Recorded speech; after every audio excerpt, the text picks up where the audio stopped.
后来继续嘛是高雄的消息，高雄坐稳鸡蛋集站5号的出口，有一个真趣味的景象，有一个民众徛伫个壁前，一直咧揉壁顶这个泡泡纸，发出着啵啵啵的声，听起来真透韵。原来迄是厂商宣传着饮料的广告看板，面顶写讲揉这个泡泡纸10分钟会当消耗25大卡，果然写真侪民众来体验。 民众伫咧坐稳站的表桌头前，徛一排用手巾头仔黐咧，泡个纸扣黐破去了后，就发出啵啵啵的声音，声音互人听甲心火开，民众拢感觉真趣味。想要问恁的压力到底有偌大？就觉得很特别啊！如果是在捷运站里面，然后看到这个，然后刚好下班就可以过来顺便按一按。 就是把一天的不愉快就可以按掉，少看到这种东西，对，就会想过来按一下。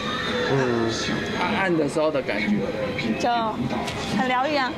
这深色表岛设立地点就伫咧高雄巨蛋这本站的5号出口，泡泡纸内底佮搭满真侪种趣味的表情花草，有够靠歪去。实际回到现场上班时间，嘛是有民众好闲来吃。 原来这是厂商为了宣传饮料想的广告创意，广告看一个月顶面上来试泡个纸，会当互你减肥消油脂，吃10分钟会当消25大卡。你觉得这样子减肥有用吗？有用吧，如果你跳起来按的话。很多人啊，很多人按啊，尤其是下课的时候，对，下课时间就有很多人过去啊。昨天又是假日，又很多人走过去。